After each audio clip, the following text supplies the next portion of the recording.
Hello Beginner Dragons, this is Mr. Van, and today is going to be the beginning of the second week of this month, which means today we are basically going over our physical mental goal. Our physical goal is going to kind of remain the same, while our mental goal is mostly going to be adding on to what we already know about responsibility.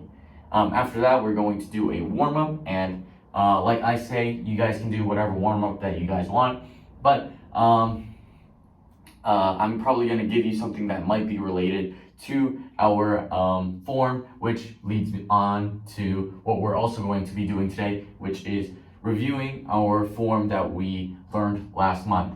So last week we talked about how the form was for 2 months ago, so June-ish, and this week we are going to be reviewing our form from last month, which is July. And then next week, we are going to combine both June and July's forms to bring in the whole form as a whole ordeal sort of thing.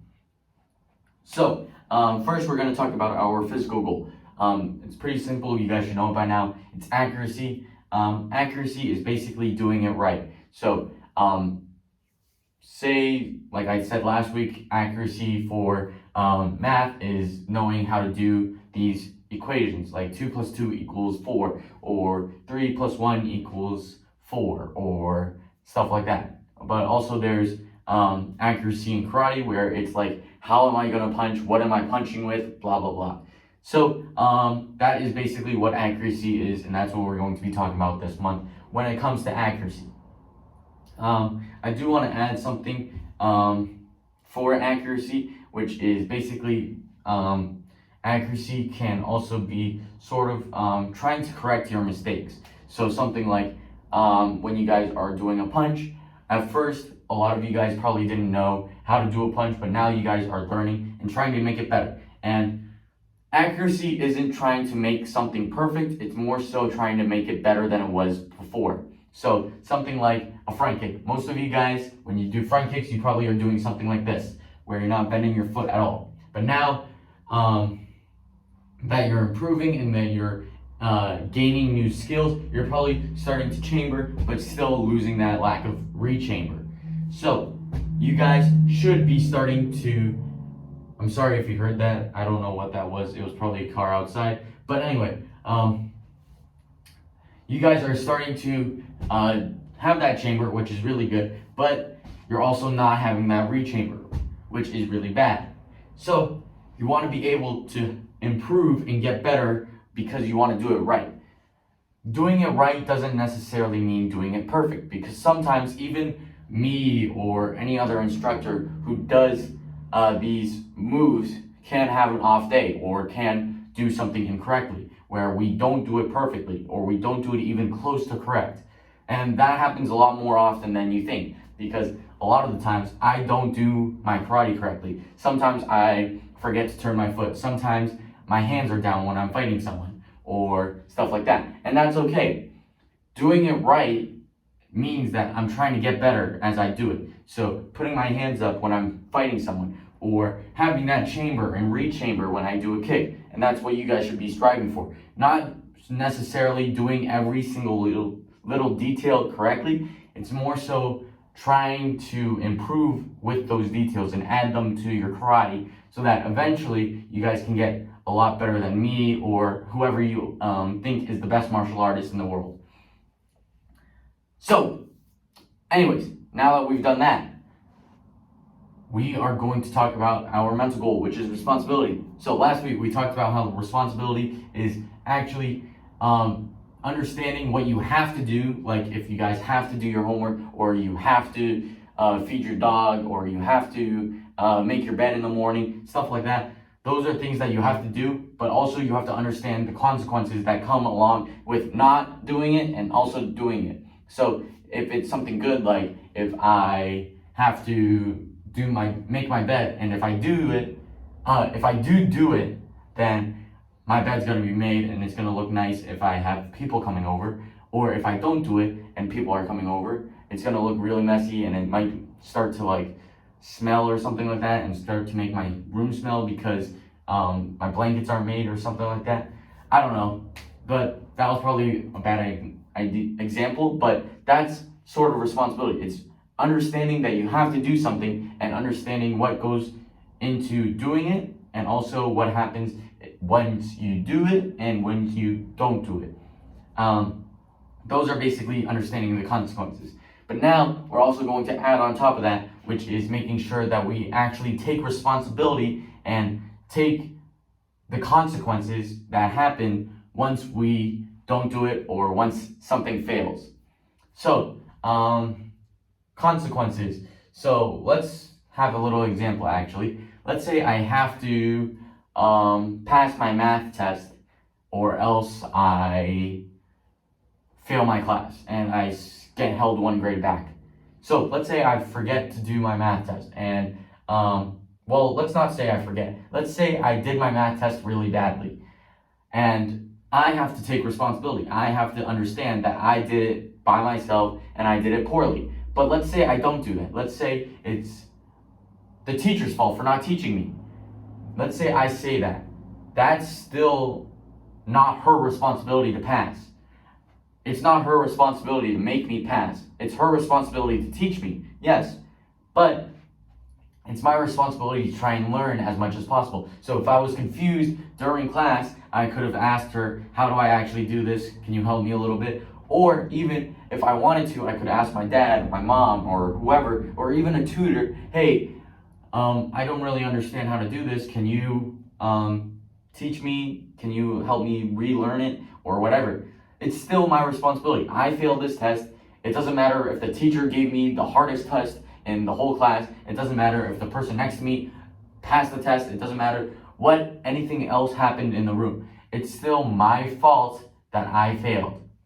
So, you have to understand those consequences. It's not about blaming others for your failure or your loss or your lack of doing anything. It's your fault that you did it, not anyone else. You can't blame anyone else when something that you were supposed to do fails or doesn't happen or goes wrong. So, with that, that is our mental goal, and now we are going to be doing our warm-up. So, like I said, warm-up is pretty simple. You guys can do whatever you guys want to if you don't want to do what I'm doing. But today, let's think. Today it looks nice out, but today is Sunday and this video is probably coming out on a Monday, maybe even a Tuesday. I don't really know what day it's going to come out. But anyway, that also might be a nice day. So if it's a nice day, I recommend that you guys go outside, have some fresh air.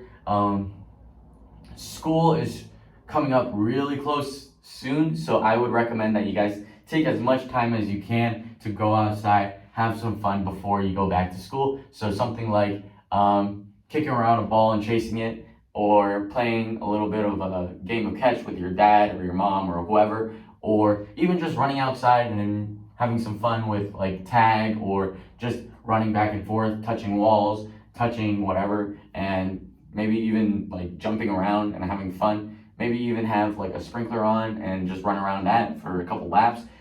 That's what I would do. Make the most out of your summer, even though this summer hasn't been really the greatest. But I recommend that you guys try your best to make some fun out of your warm-up and go outside and have some fun.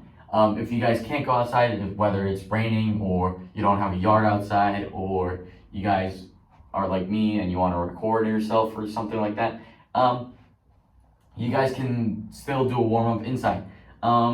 What I want you guys to do if you guys are inside is sort of practice your techniques. So, what I would do is I would have someone throwing something at me. So like a pillow or a couch cushion, or even a bouncy ball, making sure that you don't hit the bouncy ball enough so that it breaks something. But yeah, I would have someone throw stuff at me and I would do my karate techniques. So something like punching the bouncy ball, the cushion, the pillow, the whatever, and punching it out of the air or aiming at it, and having that accuracy of, oh, it's right in front of me. That means I shouldn't do a kick because that's way too high for me. No, I should do a punch or a palm strike or something from my form or if it's really down low, I should do a kick or a different kick, or even a knee, or whatever you guys want to. If it's really up high, I should probably block it so it doesn't hit me in the head or something like that. You guys can just practice your techniques, and then after that, you guys can do like 5 jumping jacks after every 5 throws. So say that they threw like a bouncy ball towards my chest, I do a punch. They coming at throw a bouncy ball at my head, I do a high block. They come throw a pillow down at my knee, I do a front kick. Let's say they do another thing towards my chest, I do a palm strike, then down at my knee again, I do another front kick, and then that would be 5 things that they've thrown at me. So I do 5 jumping jacks, and then I do it again. They're throwing something at me at my chest, I do a pump jump front kick because that's in my form. They do something towards my hip now, I do a slide up side kick.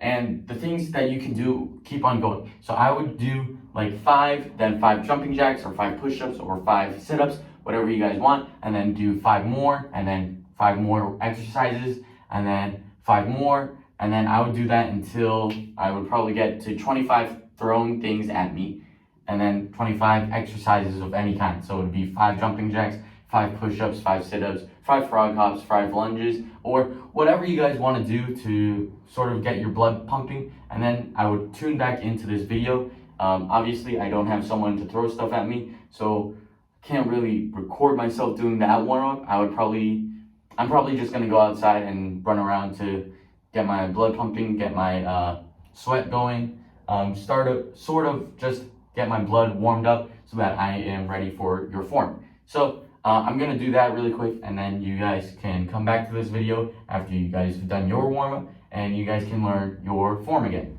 Bye. All right, so we're back now, and now we are going to move on to our I don't like trouble. I mean, not our I don't like trouble, our form. So last week we stopped off at that make an X back fist. So we're gonna move on from there. So let's see if I remember this form. Okay, so your right foot should be in the front now. So I'm gonna do this to the side so that you guys can actually see what I'm doing. So we just left off at that make an X back fist. Our right foot's in the front, so this way, our right foot is going towards that way. We are going to make an X again, just like we did for our back fist, but now we're gonna do 2 low blocks. So one in the front, one in the back. So make an X, hammer fist. Now we're gonna do a slide up side kick. So we bring our back foot and we slide into our right foot. So our left foot, again, if you guys don't know your rights and your lefts, your left is the one that makes an L when you make 2 L's, and that one's going to be in the back. The other one's going to be your right foot, so that one's going to be in the front. So your left foot should be pointed towards where it was coming from. So I slide my feet up, so now my left foot should be pointed towards the left. After that, we take our right foot and we do a side kick. So side kick. After that, we're gonna take our front hand, we're gonna do a back fist. So we point our elbow towards our target, we bring it out, hitting with the back of our fist, and then we are going to do a palm strike. So we're gonna strike with our palm. The palm heel is right here, and that's what you should be hitting with, because that is more stiff, more hard than your regular palm, so the front, or even your fingers, because if you guys did that, it would be more so of a slap or breaking your fingers than actually hitting them pretty hard. So we do that palm strike, making sure that we're hitting with the bottom of our palm, aka the palm heel. After that, we take our back foot, which is our left foot, we pump, which means we bring it up, we jump, switching our feet in the air, so we pump jump like that, and then we do a front kick. If you guys can do that fast, I recommend that you guys do it fast. So pump, jump, front kick, just like that.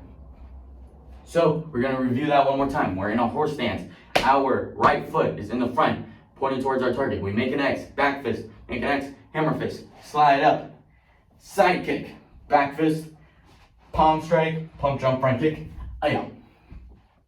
Now, I want you guys to do that same thing with the objects getting thrown at you guys. So like back fisting it out of the air, palm striking it, and making sure that you have the accuracy, making sure that you're hitting your target, so that if it's up here and I hit up here, I'm doing it wrong. Or if it's down here and I'm hitting towards my chest, that's also wrong. Making sure that we're actually hitting the right spots. Also making sure that we're hitting with the right parts of our body. So if we're doing a palm strike, we're hitting with the bottom of our palm. Or if we're doing a back fist, we're hitting with the back of our fist. And making sure that when we do a front kick or a side kick, our front kick is going to be kicking with the ball of our foot. And the side kick should be kicking with the heel of our foot, which is the bottom part of the bottom of our foot. So the opposite of your toes. That's what I'll call it, I guess. So that's just practicing how to do it. You can also practice it in the air. So if you guys feel like you're having struggles with how to do these techniques, you can just slow it down really, really easily. So say you're struggling in doing a back fist, you don't know if you're doing it right. You can just get in your guard stance and consistently just practice up, pointing my elbow at my target, back. I'm using the back of my fist to hit the target. I'm bringing my arm back now, still pointing my elbow towards my target, and then bringing it down, making sure that my hands are up so that if someone was trying to hit me, I can block that, stuff like that. So just practicing that really slowly so that I can keep it in muscle memory. You can also, what was I gonna say? You can also practice your palm strike like that. And what I recommend is you guys practice your pump drum front kicks. A lot of people, especially someone who's new, so if you guys are white belts or you don't have your belt yet, people that don't know a lot of how to do stuff, they struggle with pump drum front kicks. So I recommend that you just practice that over and over and over so that you guys get it down and you guys can have that in a smooth motion and you guys can do it fast. So I take my back leg, which is my left leg, I bring it up, I switch, jumping while doing that, and then I kick. And then slowly bring down the steps. So instead of boom, boom, boom, it would go boom, boom, or even just keeping it in the air the whole time. You saw that I was kicking while I was still in the air. And that's your ultimate goal. You want to kick while you're still in the air. You do want your leg to be down so that when you guys land, you are more stable, but you want to kick while you're still in the air. Now, with that being said, I think that's all I have to teach you guys this video. So I will see you guys after this. Bye.